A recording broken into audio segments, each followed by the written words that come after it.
Remember when choosing a pint meant something more than grabbing whatever craft IPA was trendy? Today we're diving into 15 old British beers that only true Brits remember. Those legendary brews that ruled our locals before vanishing forever. Did you know Britain's first keg beer from 1931 became so universally despised it sparked CAMRA's creation 40 years later? Yet here's the mind-blowing twist. These supposedly terrible beers pioneered techniques that modern craft breweries now charge 15 quid a pint for. The beer your dad swore by might have been more sophisticated than you ever imagined. A double diamond works wonders. If you can sing that jingle, congratulations, you're officially old enough to remember proper hangovers. Double Diamond wasn't just a beer, it was a cultural phenomenon that dominated British pubs from the 1950s through the early 1980s. Originally brewed by Ind Coop in Burton-on-Trent, this pale ale's roots go back to 1876, when Allsops first used the Double Diamond cask mark. What made Double Diamond special wasn't necessarily its taste. Let's be honest, the keg version was essentially metallic disappointment, but its consistency. In an era when cask ales could vary wildly from pub to pub, Double Diamond promised the same experience whether you were in Newcastle or Norwich. The brewery achieved this through pasteurisation and forced carbonation, techniques that horrify purists today, but were space-age technology in 1962. The controversial bit: the bottled Double Diamond at 5.2% ABV was actually a completely different, superior beer to the 3.8% keg version that dominated pubs. Even more shocking, Prince Philip reportedly had bottles of the original specially delivered to Buckingham Palace nightly. While commoners were drinking the watered-down keg version, royalty was enjoying what was essentially a different beer entirely wearing the same badge.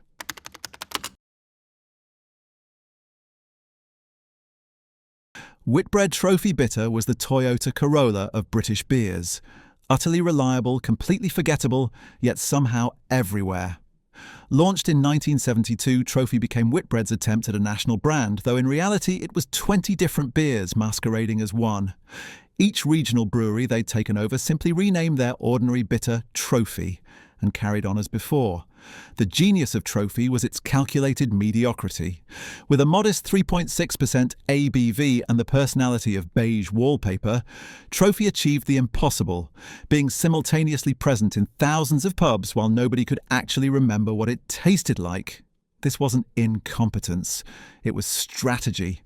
Whitbread realised that British drinkers valued familiarity over flavour. The controversial bit? Whitbread Big Head Trophy Bitter, the pint that thinks it's a quart. Their jingle promised more than it delivered, which rather summed up the entire 1970s British brewing industry. When Whitbread finally abandoned brewing in 2000 to focus on Premier Inns and Coaster Coffee, Trophy disappeared without anyone noticing. It had achieved the ultimate corporate goal, being so forgettable that even its death went unremarked. Watney's Red Barrel, the beer that inadvertently saved British brewing by being so spectacularly awful it triggered a consumer revolution. First brewed in 1931 as an export beer that could survive sea voyages to India, Red Barrel reached peak infamy in the 1960s and 70s when it became Britain's most hated pint. The beer itself was actually a technical marvel. Watneys invented Britain's first keg beer system. Pasteurised, filtered and force carbonated to stay fresh for months without refrigeration. The problem? It tasted like someone had dissolved pennies in dishwater. The forced carbonation gave it a metallic tang, while the pasteurisation eliminated any flavour molecules that might have accidentally wandered in. Red Barrel's greatest achievement was uniting Britain against it. In 1971, 4 journalists founded CAMRA specifically to fight the spread of this abomination. Watneys even became so toxic that when Monty Python needed a terrible beer for sketches, Red Barrel was the automatic choice. By 1979, the brand was dead in Britain, though ironically it continued selling well in America where they thought metallic-tasting beer was authentically British.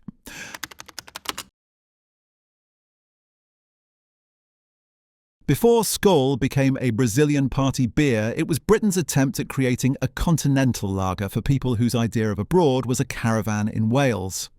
Originally brewed as Graham's Golden Lager in Scotland since 1927, it was rebranded as Skol in 1959 when Allied breweries formed an international consortium with breweries from Canada, Sweden and Belgium. Imagine Coca-Cola, Pepsi and Dr. Pepper deciding to jointly create one universal fizzy drink. The original UK Skol was a masterpiece of marketing over substance. At around 3% ABV, it was essentially alcoholic water with delusions of grandeur, yet they advertised it as a sophisticated continental experience. The tagline might as well have been Skol, for when you want to drink 12 pints and still do long division. The scandalous part? Despite the vaguely Nordic name and Viking imagery, Skol had absolutely nothing to do with Scandinavia. The name came from the Swedish word skål, cheers, but that's where the connection ended. It was brewed in Alloa using Scottish water and marketed to people whose knowledge of Scandinavian culture extended to ABBA and meatballs. When actual Scandinavians tried it, they reportedly thought it was a British practical joke.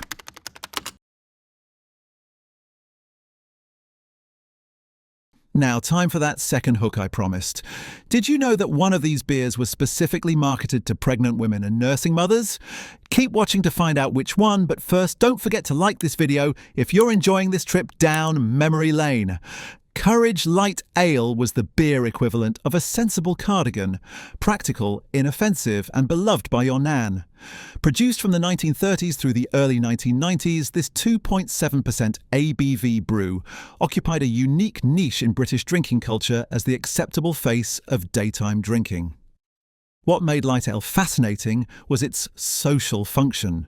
This was the beer you could order at a business lunch without raising eyebrows, the pint your grandfather had with his ploughman's lunch, and yes, the drink often recommended for nursing mothers as a source of B vitamins and iron. The NHS actually prescribed it in some cases during the 1950s and 60s, though modern medicine might have some thoughts about that practice. The death of light ale reveals everything about changing British culture. As wine became acceptable for casual drinking and continental lagers took over, light ale's particular niche evaporated. It was too weak for serious drinkers, too old-fashioned for the young, and not sophisticated enough for the wine crowd. It died not with a bang but with a whimper, disappearing from price lists while nobody was paying attention. Cameron's Strongarm was Hartlepool's Liquid Concrete, a 4.2% ruby ale that fueled the industrial northeast from 1955 onwards. Created specifically because West Hartlepool's dock workers demanded something with more punch than the standard mild, Strongarm became the unofficial currency of Teesside. Wages were measured in how many pints you could afford. The original recipe was essentially liquidized Christmas cake with attitude. Using 18% crystal malt when most brewers used 5%, original Strongarm had enough residual sugars to qualify as a meal replacement, which for many shipyard workers, it effectively was. The beer's ruby red colour wasn't from food colouring but from the industrial quantities of roasted malt that gave it a distinctive toffee and iron flavour profile. The modern version still exists, but it's been sanitised beyond recognition. The original Strongarm was notorious for varying wildly batch to batch. One week you'd get sublime ruby nectar, the next something resembling angry molasses. This unpredictability was actually cherished by locals who developed a sophisticated vocabulary to describe each variation. Corporate ownership eventually decided that consistency trumped character, proving once again that accountants shouldn't make decisions about beer. Greenall Whitley Bitter was the ale equivalent of that friend who seems normal until you realise they're actually completely mad. On the surface, it was just another regional bitter from Warrington, but Greenall Whitley had ambitions that would make Alexander the Great look modest. During the 1980s, Greenall Whitley attempted to become the McDonald's of British brewing. They bought hundreds of pubs and tried to force every single one to sell primarily their bitter. The problem? Their beer was about as exciting as watching grass grow in real time. The company spent millions on advertising campaigns featuring everyone from comedy legends to page 3 girls, desperately trying to make their thoroughly mediocre bitter seem interesting. The spectacular failure of Greenall Whitley bitter teaches us that you can't manufacture popularity. By 1991, they gave up brewing entirely to focus on pubs and hotels, essentially admitting that their beer was so poor they'd rather not make it anymore. It's the corporate equivalent of a musician admitting they can't actually play any instruments.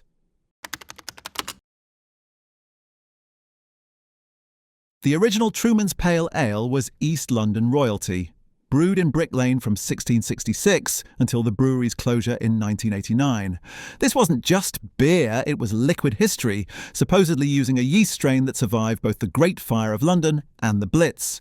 Truman's was fascinating because it was simultaneously ancient and cutting edge.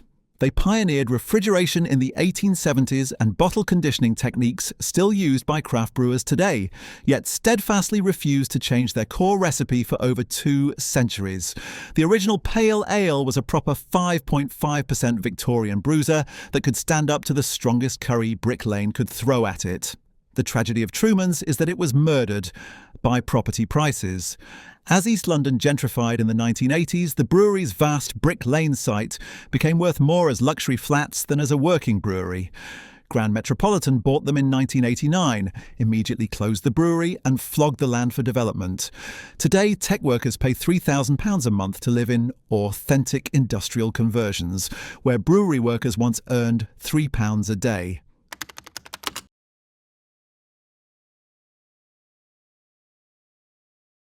Original was Suffolk's Pride, a beer that survived mergers, takeovers and disasters before finally succumbing to corporate greed in 2002. Relaunched in 1979 as the brewery's flagship cask ale, this 3.8% bitter represented a rare victory against the keg beer invasion, a traditional ale that actually succeeded in the 1980s. What made Tolly Original fascinating was its Jekyll and Hyde existence. The brewery that produced it went through more owners than a second-hand car. Ellerman Lines in 1978, the Barclay Brothers in 1983, property developers Brent Walker in 1989.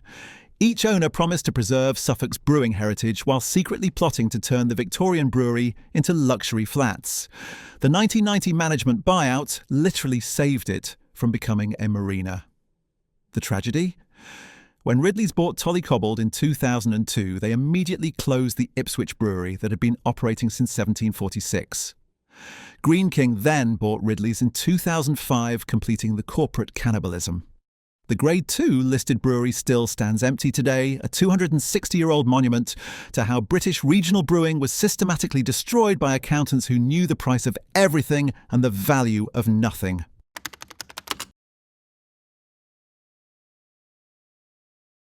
Brew.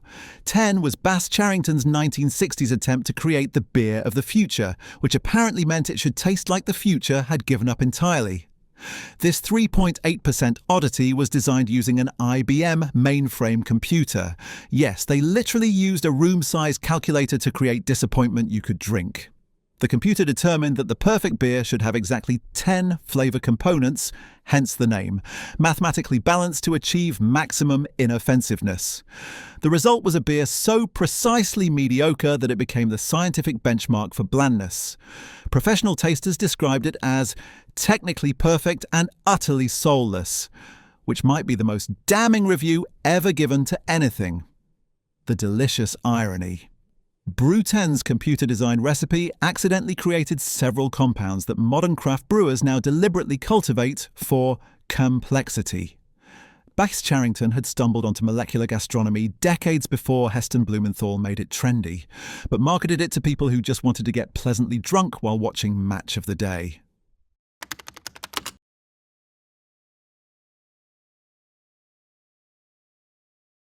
M&B Mild was Birmingham's petrol, a 2.8% session beer that kept the workshop of the world running from the 1890s through 2002.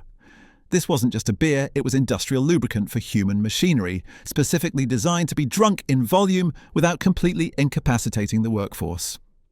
The remarkable thing about M&B Mild was its nutritional content.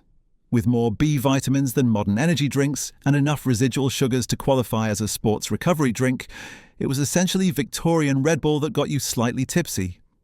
factory workers would sink 8 pints during a shift and somehow still operate heavy machinery, though modern health and safety might have something to say about that. The death of M&B Mild perfectly paralleled Birmingham's transformation. As factories closed and the city reinvented itself as a conference destination, demand for session mild evaporated. The last pint was pulled in 2002, marking the end of over a century of tradition. Some old-timers claim you can still taste it in the canals around Digbeth, though that's probably just wishful thinking mixed with industrial runoff.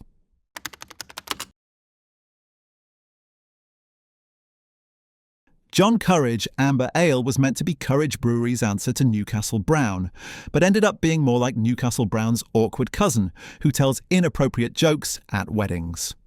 Launched in 1978, this 4.5% amber ale survived until the mid-1990s, perpetually almost succeeding, but never quite making it.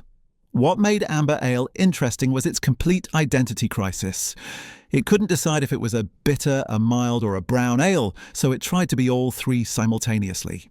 The result was surprisingly drinkable, with a nutty sweetness that predated the modern craft beer obsession with caramel malts by 2 decades. The conspiracy theory surrounding amber ale's demise is that it was deliberately killed off because it was cannibalizing sales of Courage Best and Directors. Internal documents suggested that amber ale was actually more profitable per pint, but threatened the established hierarchy of Courage's bitter range. Corporate politics killed more good beers than bad taste ever did. Right, quick interruption. If you're enjoying this nostalgic journey, hit that subscribe button now. We're about to reveal which beer was marketed to pregnant women, and trust me, the story gets even stranger.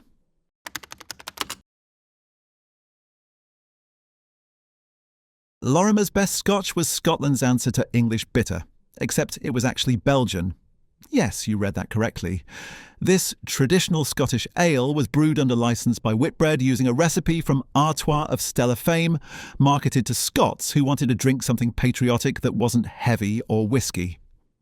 The beer itself was a perfectly acceptable 3.6% session ale with a slightly sweet, malty character that did actually taste quite Scottish, if you ignored the fact it was essentially Stella's weak cousin wearing a kilt. It dominated Scottish working men's clubs from the 1960s through the early 1990s, primarily because it was cheap and didn't taste actively offensive. The hilarious part? When Scottish and Newcastle bought the rights in 1985, they discovered the original recipe was actually for a 6% Belgian Abbey ale that Whitbread had watered down and randomly labelled as Scottish. The best Scotch name came from a misunderstanding of Belgian brewing notes where Scotch referred to a type of malt, not the country.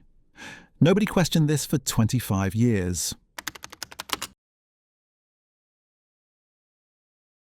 McEwan's export in its original UK incarnation was a completely different animal from the sweet syrup they sell today.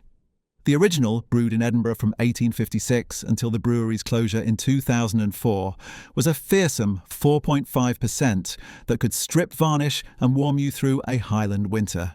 This was the beer that built the Forth Bridge, literally. Workers were given ration tokens for McEwan's export as part of their wages, leading to some interesting Victorian health and safety situations involving high-altitude engineering and high-percentage drinking. The original recipe used Edinburgh's famously hard water, giving it a distinctive mineral bite that modern versions completely lack. The scandalous secret: the McEwan's export sold abroad was actually a different, superior beer. While Scots were drinking industrially produced mediocrity by the 1980s, Americans and Belgians were getting a crafted 7% wee heavy that won international awards. Scottish and Newcastle deliberately kept the good stuff for export while feeding locals an inferior product, proving that Scotland's greatest export wasn't whiskey or shortbread, but the ability to keep the best things for everyone else.